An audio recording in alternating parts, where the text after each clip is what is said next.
네, 대통령님 뉴스원 심원기 기자입니다. 누구시라고요? 뉴스원 심원기 기자입니다. 아, 네. 네, 저는 국민 관심이 높은 주거 문제와 관련해서 여쭙고 싶은데요. 정부가 지난해 2차례 대책을 내놨지만 서울을 중심으로 집값은 좀처럼 안정되지 않고 있는 듯합니다. 추가 공급 대책이 시급하다는 의견이 많고 정책실장께서는 최근 양도세 보유세를 언급하셔서 그 개편 가능성에도 국민들 관심이 높은데요.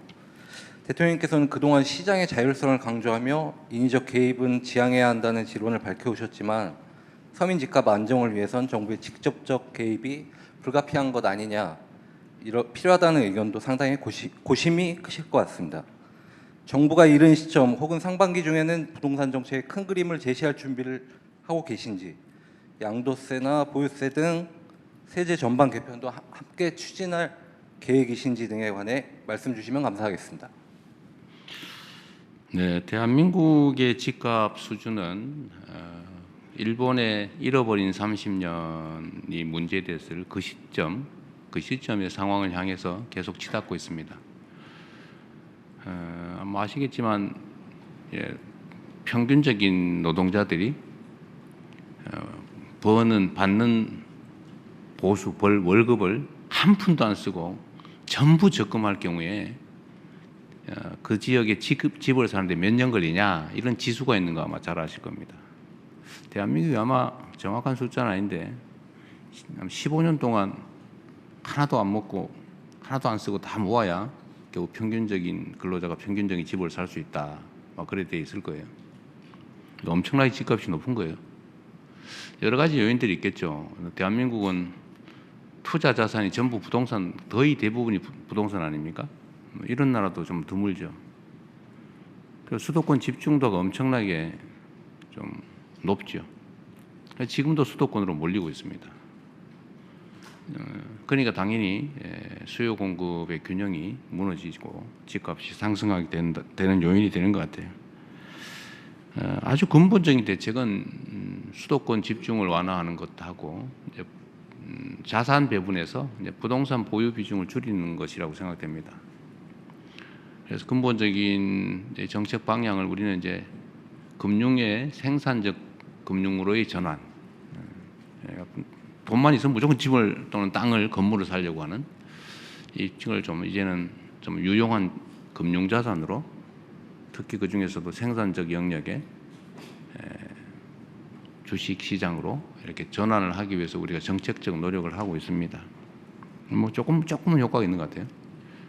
그리고 또 한 가지는 이제 수도권 집중 완화를 위한 또 국가의 장기 성장 전략으로서 지방 균형 발전, 또 지역에 대한 투자, 또 인구가 서울로 좀 덜 몰리고 또 지방으로 갈 수도 있게 이런 각종 정책들을 하고 있습니다.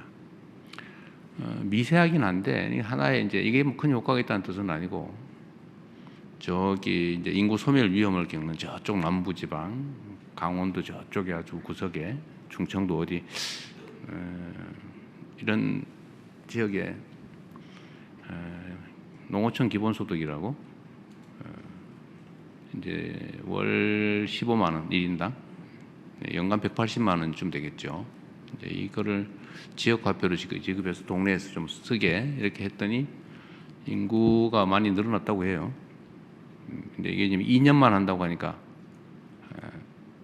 좀 긴가민가, 2년 후에는 어떡하지 이러겠지만, 아마 이게 장기적으로 지속적 정책으로 추진될 경우에는 아마 여러분도 이렇게 한 달에 세 가족이면 45만 원씩을 그냥 지원받을 수 있단 말이야.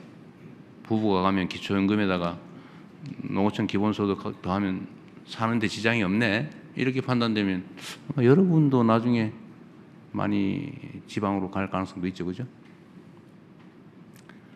이제 이렇게 안정적인 제도를 만들면 좀 이걸 포함해서 이번에 이제 우리 강력 통합에 대해서 거리가 좀 먼 지역, 이런 지역에 대해서는 뭐 사실은 잘 상상하기 어려운 규모의 재정 지원, 또 권한 배분, 기업 유치, 공기업 우선 이전, 뭐 이런 등등의 아주 압도적 조치들을 하려고 합니다. 이러면 조금씩 효과가 있겠죠.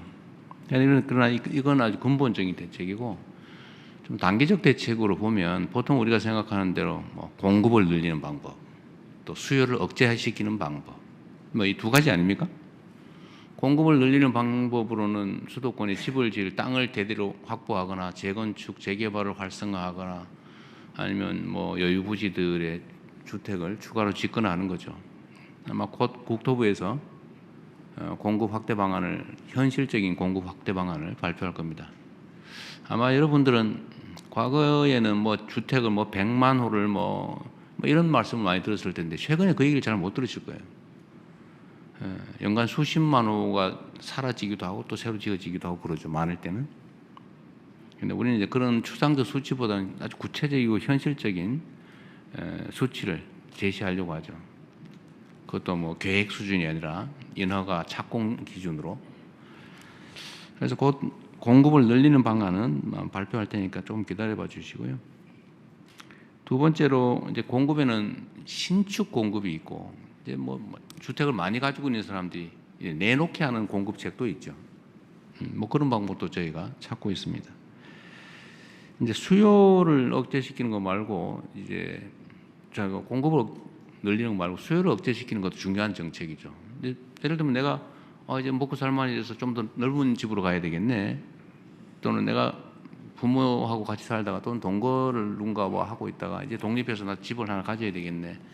이런 정상적 수요는 우리가 적극적으로 보호해야 되겠는데 집을 사 모아 가지고 한 채 한 채 사 모아 가지고 집 부자 돼 봐야지. 이런 사람들이 있단 말이에요. 수백 채씩 가진 사람도 있고 그렇잖아요.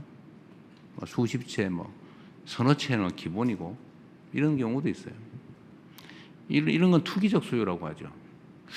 야, 앞으로 집값이 오를지 모르니까 집을 좀 미리 무리하더라도 사놔야 되겠네. 이런 투기적 수요도 있죠. 네, 이런 수요들은 그렇게 자본주의 시장경제 질서라고는 하지만 그리 바람직하지는 않죠. 집은 필수 공공재에 가까운데 그렇게 투기적 수단으로 만드는 게 바람직하지 않다. 그렇게 하면 이제 규제를 해야 되겠죠. 그러지 못하게. 뭐 토지거래 허가제라든지 뭐 여러 가지 방법들이 지금 시행되고 있습니다. 또 앞으로 필요하면 얼마든지 또 추가할 수 있죠. 그 중에 가는 이제 세금 문제가 하나 있는데 지금 아마 제일 궁금한 건 이 세금 문제일 거예요. 세금은 할 거냐 안 할 거냐 이렇게 묻는다면 그건 할 수도 있고 안 할 수도 있죠.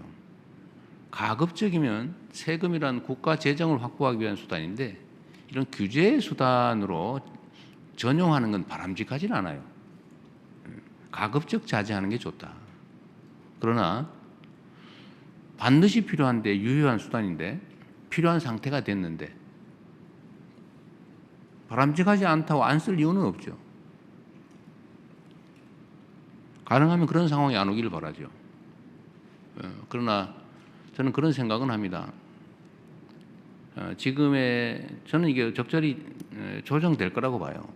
근데 만약에 우리가 예정하고 있는 선을 벗어나서 사회적인 문제가 될 정도 상황이다라고 하면 당연히 이 세제 수단도 동원해야죠. 그리고 뭐 여러 가지가 있죠. 가지고 있는 집을 가지고 내놓게 하는 방법. 자기가 살지도 않으면서 투기용으로 또는 투자용으로 가지고 오랫동안 가지고 있다고 왜 세금 깎아줍니까? 여러분 동의되세요? 주식 같으면은 그게 생산재 금융에 도움이 되니까 장기 보유에 대해서 혜택 주는 거는 그건 뭐 고려할 만한데 그리 바람직하지도 않은 투기용 부동산을 오래 가지고 있다고 세금을 깎아준다? 그거 좀 이상한 것 같아요. 예를 들면 뭐 그렇게 하겠다는 건 아닙니다. 그러나 뭐 내가 오래 살았다. 이건 보호해 줘야 되겠죠. 내가 한 집이 하나인데. 어떤 분들은 뭐 주거용 집을 5채 가지고 있다 이런 사람도 있는데 그러면 안 되고 주거는 하나만 하는 거죠. 하나만. 그런 거 보호해 줘야죠. 그리고 정부 정책에 따라서 수도권에 집을 가지고 있지만 주말용으로 저기 시골에 집을 한 채 더 가지고 있겠다. 뭐 그것도 실제로 사는 거니까 그런 거 보호해 줘야 되겠죠. 그래서 세제는 참 예민해서 말씀드리기가 참 어려운데 그렇다고 말씀 안 드릴 수도 없고 제가 선거 때 아마 이런 말씀을 드려서 거기에 기대하는 분도 계신 것 같아요.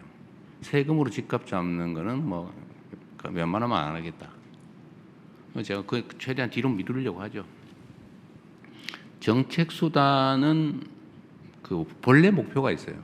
세금은 아까 말씀드렸지만 국가 재정을 확보하기 위해서 국민들이 부담을 지우는 것인데 그걸 다른 정책 목표에 전용을 하면 부작용이 발생합니다. 가급적 안 하는 게 바람직하다.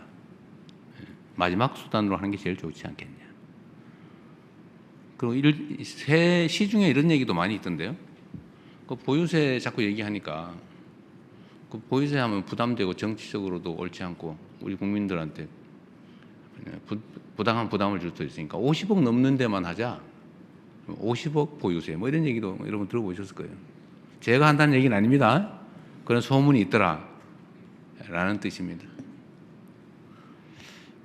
지금으로서는 뭐 세제를 통해서 부동산 정책을 하는 것은 깊이 고려하고 있지는 않습니다. 네.